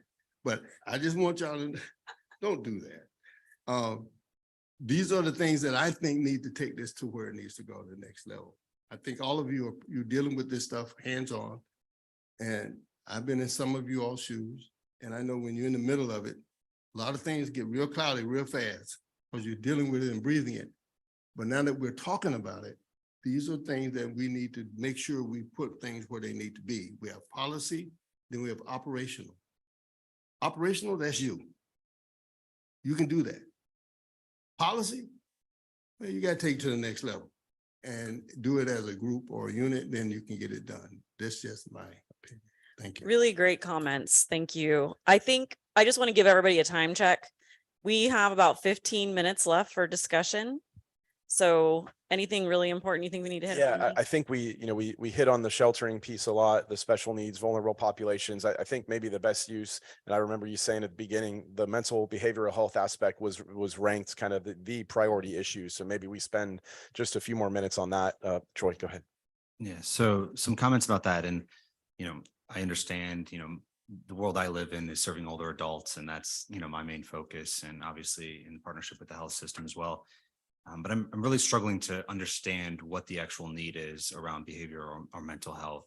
I know Commissioner Ruin is looking to us to try to not solve it, but at least come up with some alternatives or some, something to help address this. So from my understanding, so I understand what the actual problem is it a workforce? Is it a capacity? Is it facility? Yes, Is yes, it- yes. Yes, all of Okay, the so above. like, what are those numbers though? Are we 3 facilities short? Is it locations? Is it? Well, I think going back to what Don made a comment about, 10 years ago, there were you can count on one hand the behavioral health and substance use providers in town. Now that's changed. There are many more. There's larger organizations like Salus Care and Lee Health providing services, but there's also other providers like Elite DNA. There are other smaller mom and pop organizations. So inventorying those resources, because if we go with I'm going to be terrible at the math, but the 1 in 5 who have a mental health diagnosis, and then of those 1 in 5, if you take that to our almost 800,000 in our community, 60% are untreated, and then you start narrowing it down. So from a capacity standpoint on the outpatient side, there's work to inventory. We happen to have availability at Salus Care for outpatient services for kids and adults, but like Don will tell you and others in the room, when it comes to capacity for things like inpatient or residential care needed for people with behavioral health disorders, that's where we are at capacity with serving children. Lee Health and Salus Care are sending them out of county, across the state, up to the northern parts of Florida. And I want to make sure I back up, because I'm glad that mental health is considered a priority, because during Hurricane Irma, Hurricane Ian or Irma, that was the last thing it was a priority. I can tell you, and I know others in the room can, when we were closed down, we begged, we borrowed, we went to we want to talk about advocacy.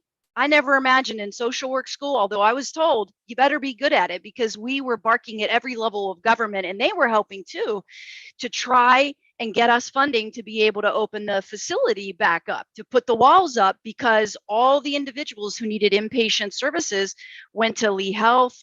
They went to across the state. There wasn't a priority given to individuals in need of substance use and behavioral health needs. We paid out of pocket for our own fuel to keep generators running. We ended up housing many of our individuals and our staff who lost homes.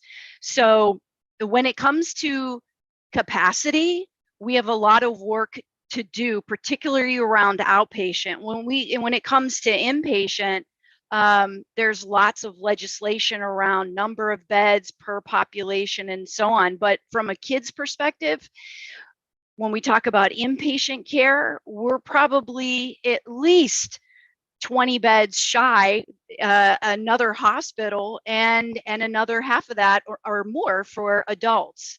But taking a careful needs assessment is something that over the years, we've just been playing catch up with the funding we have and do more with less. And the time really hasn't been given to closely analyze from a needs perspective and capacity. We can tell you from Salus Care, but as a community, there's a lot of work that needs to be done to identify those gaps and back into exactly what we need. I can tell you we're full all the time, but it's bigger than just Salus Care.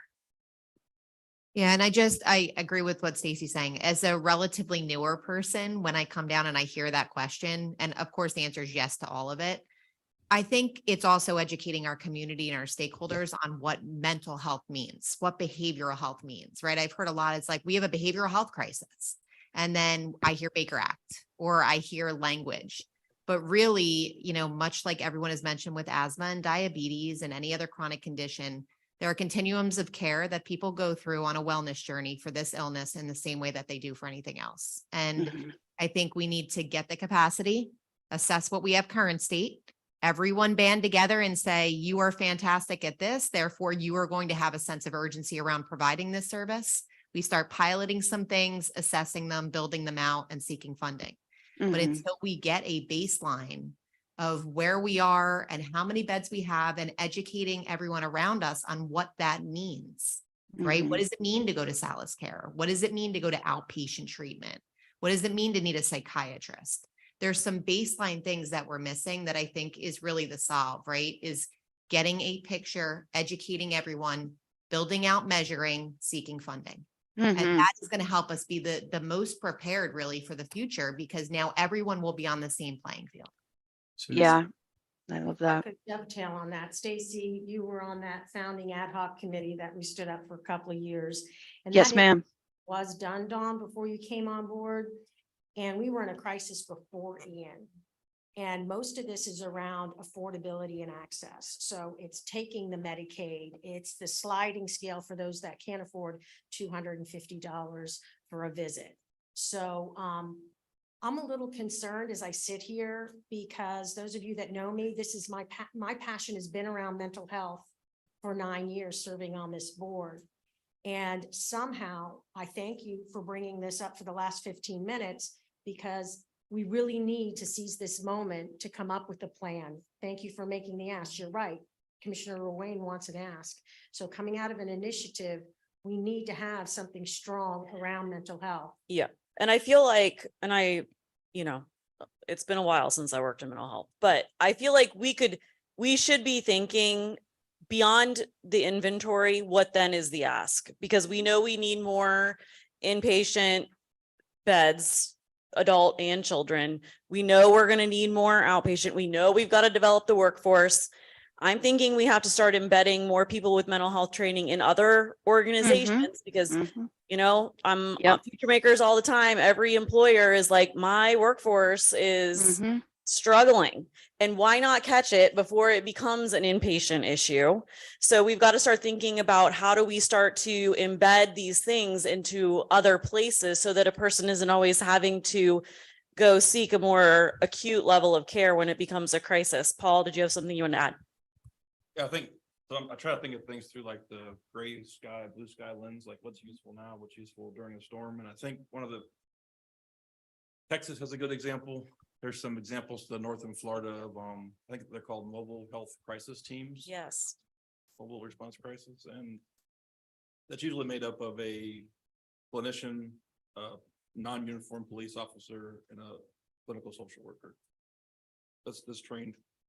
But one thing that I know you all could probably agree is that these folks typically won't come seeking help. Like, you have to go find them.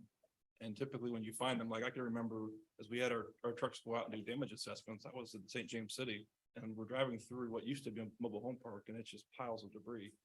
And there's people that come out, like crawl out from under it.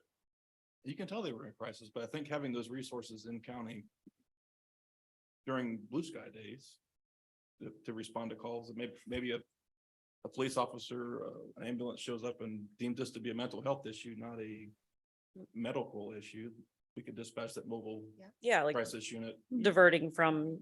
Right, which decreases the stress, and we're not just moving a patient, it's the right resource for the right time, right? So we're moving the patient to an appropriate resource. Yep. So I think this is, and we've had different versions of this over the years. I think we've never had enough of it. I mean, ever. True. And so how can we go? I mean, Stacy, I know there were tons of things that we used to do that were really helpful. I think we need to think strategically. I mean, I remember going out and meeting law enforcement in a lot of places to assess for. There's an organization doing that now. And I certainly one organization, as we know, with anything we're talking about, is not enough. And this organization, a Center for Progress and Excellence, is over 4 or 5 different counties. So they're heroes, but that's huge. That's a big ask, and it's still not enough. And I love what you said, Tessa. Something that we have to do is identify, diagnose, and treat early, particularly with children. There's an 8-year delay in diagnosis, so it becomes a chronic condition. This is the same with the adults who happen to parent our children who need help. The faster we can identify somebody newly experiencing a mental health disease and treat them, yes, somebody else who's well maintained on medications to identify whether it's in the schools, whether it's in business. If somebody isn't doing well, the faster that we can get them cared for, like somebody with a diabetic episode, we can manage that much better. But you're right, folks sometimes they aren't the first to realize, oh my goodness, I'm not doing well, I need to get access. No, they may are not even know definitely how. first, usually. Yeah. Okay, so can we think back Okay, I'm going to push us now to use the form because we are running out of time.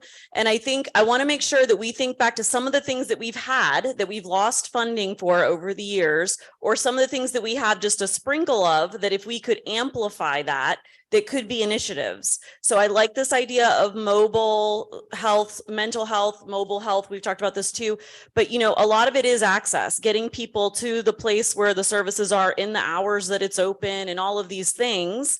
So mobile is always good, but I think we need to be thinking, we need an inventory, but we also need to think about, we know some of the things we need, right? Because there's already, either we had it or we have it and it's just not enough. And so I think that in this moment, because we don't have all of the information, we still need to put forth some initiatives that we know will work. We've done a lot of things over the years that we've lost funding for that did work. Crisis intervention training with law enforcement, like Outreach.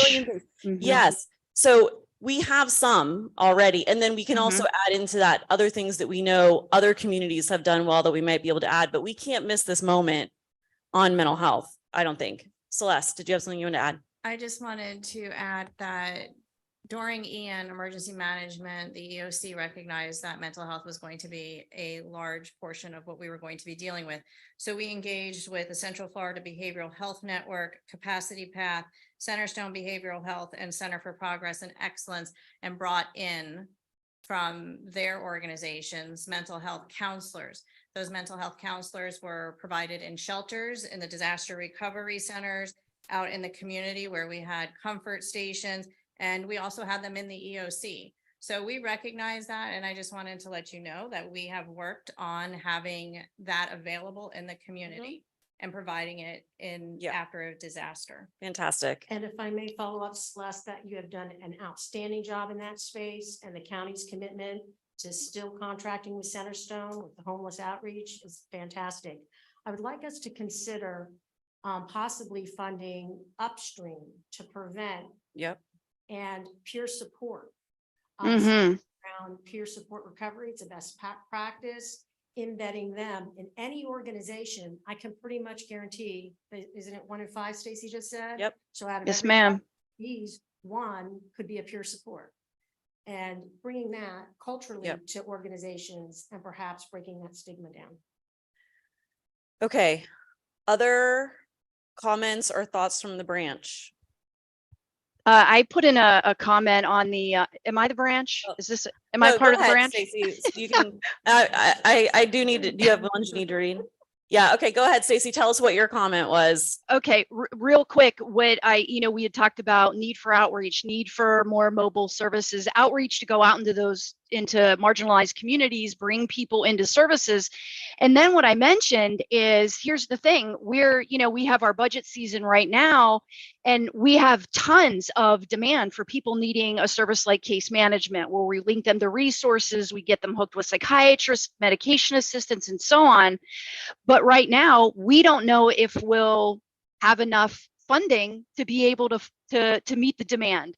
So I think as we continue our discussions, it's about having the available funding to hire the staff to deliver the service, because this demand is going to continue to grow like a rocket.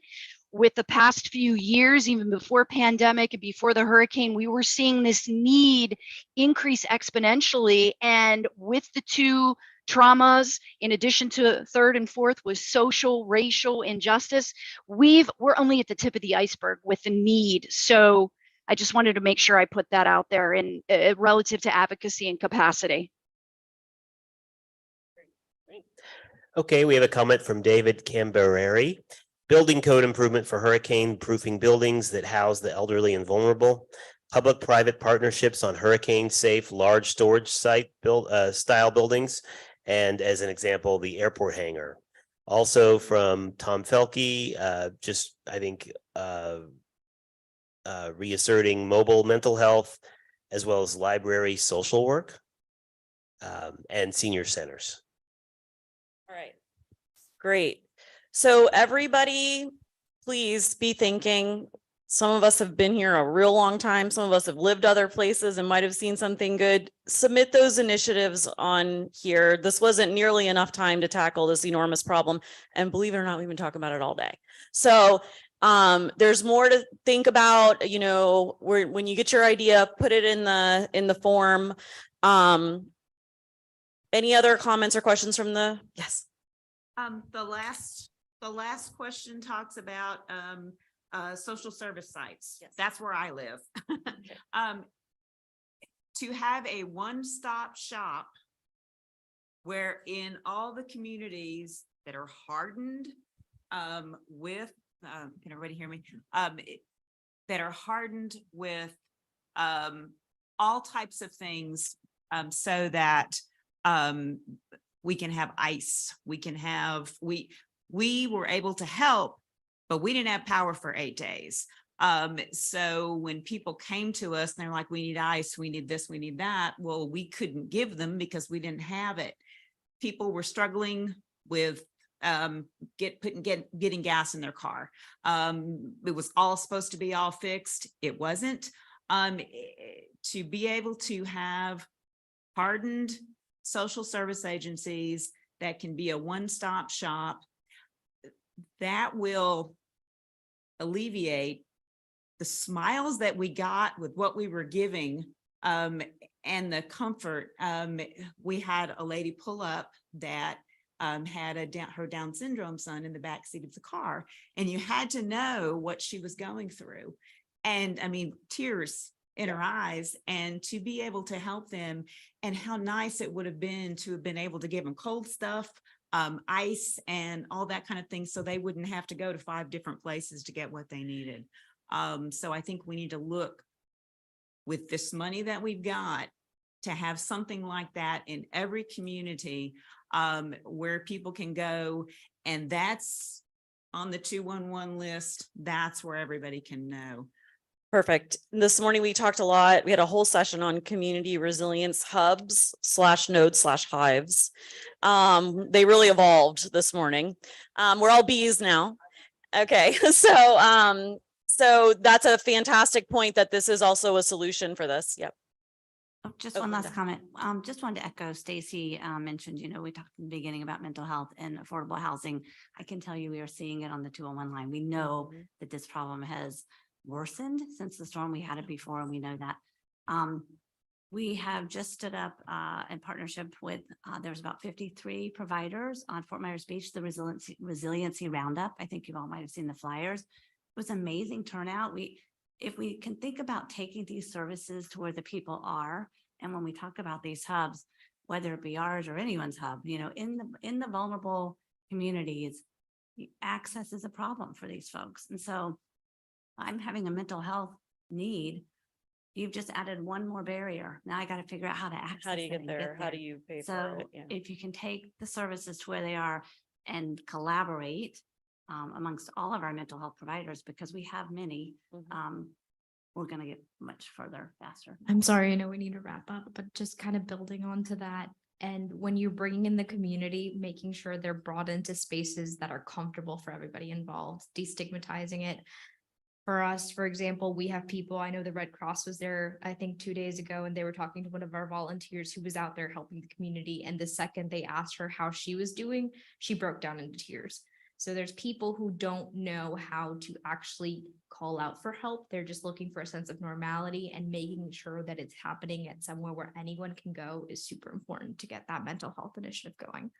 Even before you get to that point, I think we have a really strong opportunity to pull together existing resources from nonprofits and subject matter experts to just peer to peer, neighbor to neighbor, family to family. How do moms and dads support their kids, their neighbors, and their colleagues and their friends? Because if you call like grief counseling, they'll give you like 10 things to use so you don't explode in a meeting, right? Like there's tactical things that can be done very discreetly. And I think that that's part of the socialization and normalization that'll reduce the stigma as well. And then again on education and our vernacular. So crisis response teams. In the outreach space, we partner with the organizations that deploy those. And I think we were maybe on day 3 of them being in the EOC before I realized I was a client. Like I didn't know Right. So it is so much more than just the clinical component and how we talk about it within operations, but normalizing it, making it less scary and approachable. And I think that's So- one piece of it. Okay, awesome. Thank you. All right. I'm trying to end on time. I know, baby girl. I just got one thing, and that's it. Piggybacking on what she said, it took me there to go ahead and say it, but in Clay County, when the state and everybody cut all the funding back in the 70s, what they did was they organized what is called an interagency group. I don't know if that's still going on now or not, but they had formed an interagency group. They met every month. They had what they call brown bag lunches. That's what they called it. And it worked very well in putting all the different people together monthly to deal with common issues and think what they could do to support each other and moving forward. And I think this is the beginning of something like that. I don't know if you already have that here or not. I have no clue. Like I said, I haven't been in that twine in that world for a while. But based on the needs of operational and policy-driven changes, I think this would be a good thing to contemplate going forward. Thank you. Wise words from Lee Ford. Thank you. We might want to just socialize very briefly the deinstitutionalization of mental health services started at the federal level in 1965, and then the states followed suit because they had to.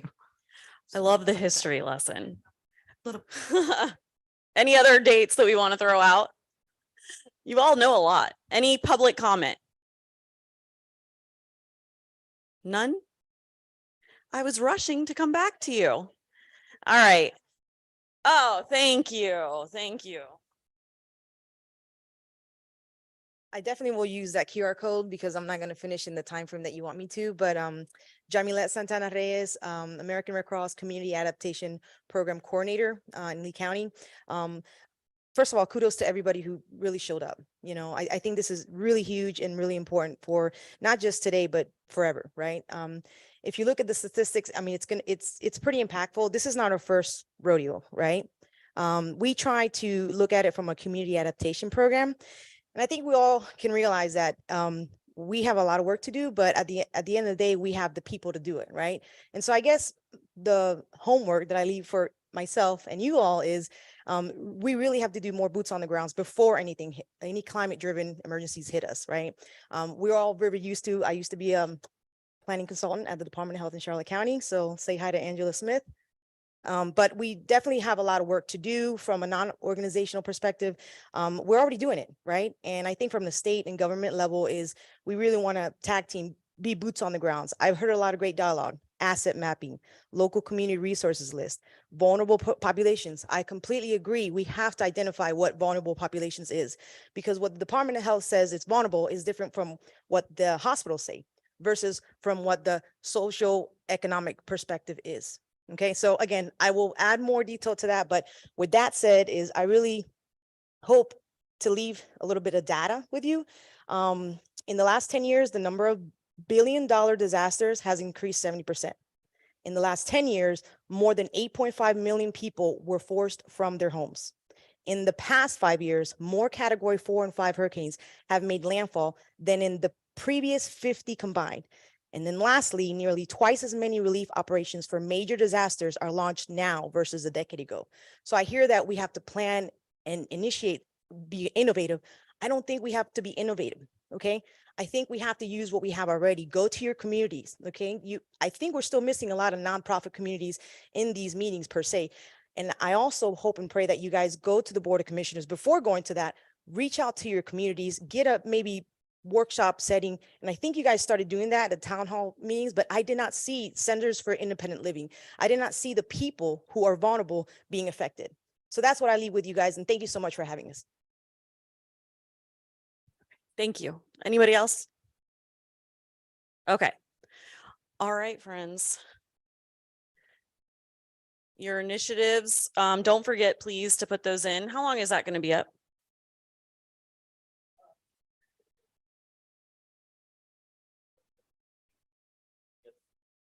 Oh, through July. Okay. What? Oh, July. That's not even that far away. Okay. All right. So submit your initiatives. Thank you to the panel. Let's give them a round of applause. Thanks to those on Zoom for joining us. Thanks to everybody who stuck it out all day again, right? Let's see who can do it. Who's going to be here tomorrow? All right. Have a great night.